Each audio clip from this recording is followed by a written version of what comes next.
दोस्तों आज की इस वीडियो में बात करने वाले हैं कि बहुत से ऐसे विद्यार्थी हैं जिनके हॉल टिकट में काफ़ी दिक्कत परेशानी आ रही है। उनकी हॉल टिकट में लिखा हुआ है रेस्ट्रिक्टेड कैटेगरी। जी हाँ, तो यहाँ हॉल टिकट में जो रेस्ट्रिक्टेड कैटेगरी आ रहा है, आप जानना चाहते हैं कि ऐसा क्यों? क्योंकि हमने तो एग्ज़ाम फ़ीस पे करी है, पूरी हमने एग्ज़ाम फ़ीस पे करी है, तो ऐसे में देखा जाए कि हमें उस सब्जेक्ट को लेकर कन्फ्यूजन क्यों हो रही है, हमें उसके बारे में प्रॉपर जानकारी क्यों नहीं है जैसे बाकियों को है। बाकियों के जैसे हॉल टिकट आया, हमारा उस तरह का हॉल टिकट क्यों नहीं आया है, हमारे हॉल टिकट में क्यों दिक्कत परेशानी कर रखी है। तो दोस्तों मैं हूँ आपका दूसरा शर्मा। चैनल पर नए हैं तो भाई जल्दी से चैनल को सब्सक्राइब करो ताकि आइनोस को लेके आपको हर तरह की आपको हेल्प होती रहे। तो दोस्तों देखा जाए कि यहाँ पे हमारा पर आ रहा है रेस्ट्रिक्टेड कैटेगरी। तो दोस्तों यहाँ देखा है कुछ सब्जेक्ट है जिसके आगे कुछ आपको दे रखे नंबर 1, 2, 3 या 4। तो इस नंबर का कुछ ना कुछ मतलब है। क्या मतलब है? तो चलिए मैं आपको बारी-बारी बताता हूँ कि ऐसा क्यों है, इसका क्या सॉल्यूशन हो सकता है, ऐसा क्यों आ रहा है, हमें क्या करना पड़ेगा कि ताकि हमारा जो रेस्ट्रिक्टेड कैटेगरी है ये ना हो।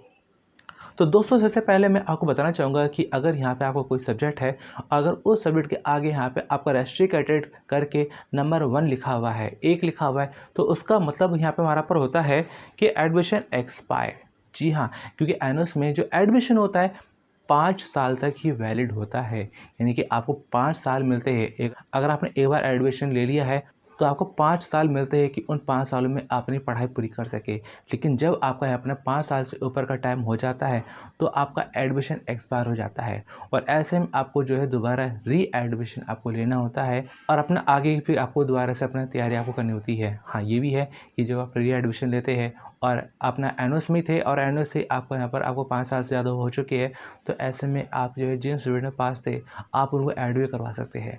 तो ये नंबर 1 का मतलब बनता है कि आपको 5 साल से ऊपर हो चुके हैं। लेकिन यहाँ पे हमारा देखा जाए कि कुछ सब्जेक्ट के आगे यहाँ पे लिखा रहता है नंबर 2।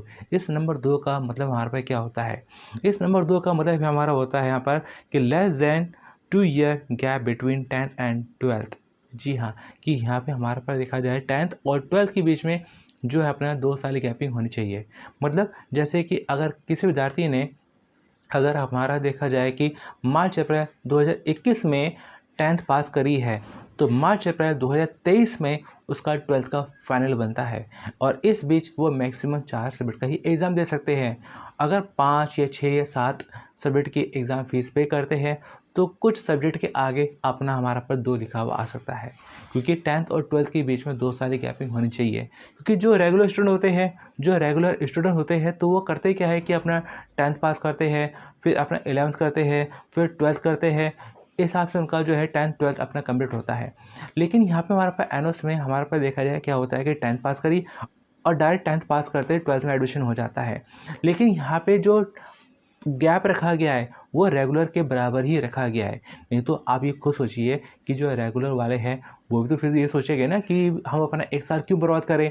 कि एनोस में अगर ऐसा हो कि इस साल 10th पास करी, अगले साल 12th पास करी, अगर ऐसा हो तो जो है अपना रेगुलर स्टूडेंट है फिर वो भी सोचे कि भाई हम अपना 1 साल क्यों बर्बाद करें, हम भी अपना एनएस से करते हैं। लेकिन हमारा पर रेगुलर के बराबर ही यहाँ पर टाइम की जो कंडीशन है, टाइम की जो बनता है गैप वो सेम रखा गया है कि जितना टाइम रेगुलर से लगता है 10th और 12th के बीच में उतना ही टाइम हमारा पर एनएस पे रखा गया है। तो ये इसका मतलब हमारा बनता है कि आपका 10th और 12th के बीच में जो गैपिंग पूरी नहीं हुई। लेकिन यहाँ पे हमारे पास देखा जाए कुछ यहाँ पे हमारा पास लिखा आता है यहाँ पर नंबर 3, कुछ सब्जेक्ट के आगे आपका लिखा रहता है रेस्ट्रिक्टेड और नंबर आपका 3 लिखा रहता है। इस 3 का मतलब हमारे पास देखा जाए क्या होता है? इस 3 का मतलब होता है कि subject not eligible in this exam session. कि यहाँ पे आपने जो अपना सब्जेक्ट लिया है तो वो सब्जेक्ट क्या इस सेशन में अपना नहीं हो सकता। क्यों हो सकता है कि जो है सेम डे को 2 सब्जेक्ट या 2 से ज़्यादा सब्जेक्ट हो रहे हो, तो ऐसे में उस सब्जेक्ट के आगे रेस्ट्रिक्टेड कैटेगरी आ सकता है। और इसके अलावा देखा जाए कि आपका इस सेशन में तो बनेगा नहीं। मतलब क्या है कि आपको जो है कि आपके जो भी सब्जेक्ट बनते हैं आप उनके एग्ज़ाम दे सकते हैं। अब बाकी जिसके आगे नंबर 3 लिखा हुआ आ रहा है तो आप जो है इसकी दोबारा से अपना एग्ज़ाम फ़ीस पे करके अगले सेशन में अपना एग्ज़ाम दे सकते हैं। लेकिन यहाँ पे हमारे पास देखा जाए कि कुछ रेस्ट्रिक्टेड कैटेगरी में अपना लिखा होता है नंबर 4। इस नंबर 4 का मतलब हमारे पे क्या होता है? इस नंबर 4 का मतलब होता है कि more than 1 subject on a day. तो यहाँ पे हमारा पर ये बनता है कि एक ही दिन जो है एक ही टाइम पर आप एक ही सब्जेक्ट का अपना एग्ज़ाम दे सकते हैं।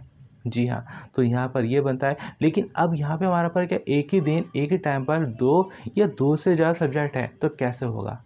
ये थोड़ा-सा हमारा बनता है कन्फ्यूजन। तो ऐसे में क्या है कि आपको जिस सब्जेक्ट में दे रखा है रेस्ट्रिक्ट कैटेगरी, तो ऐसे में आप उस सब्जेक्ट का एग्ज़ाम नहीं दे सकते।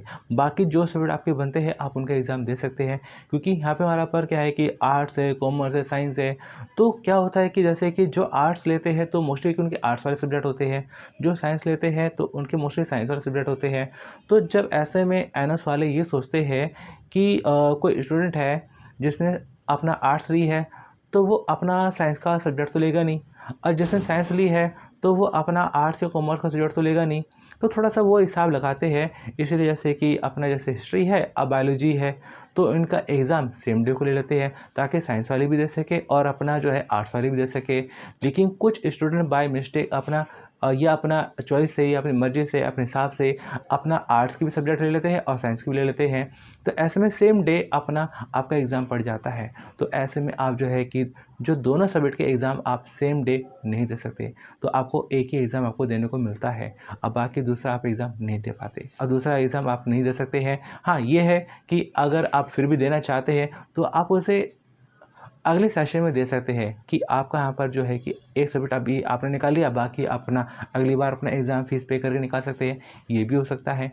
तो ये आपको थोड़ा-सा समझना पड़ेगा कि इस रेस्ट्रिक्टेड कैटेगरी का मतलब क्या है। तो दोस्तों, इस वीडियो के डिस्क्रिप्शन में आपको और भी कई सारे ज़रूरी लिंक मिल जाएँगे, जिनको आप चेक करके अपनी पढ़ाई काफ़ी अच्छे से कर सकते हैं। और दोस्तों, यहाँ देखें एनएस में हमारे कई सारे ज़रूरी अपडेट आने वाले हैं, आपकी पढ़ाई को लेके, आपके कई सारी स्टडी को लेके। उन सभी अपडेट से अपडेट रहने के लिए ज़रूरी है कि आप हमारे चैनल के साथ में जुड़े रहिए। इस वीडियो को अपने दोस्तों के साथ में ज़रूर शेयर करिएगा, ताकि उनकी भी हेल्प हो सके। तो चलिए दोस्तों, मिलते हैं फिर अगली वीडियो में। Thanks for watching.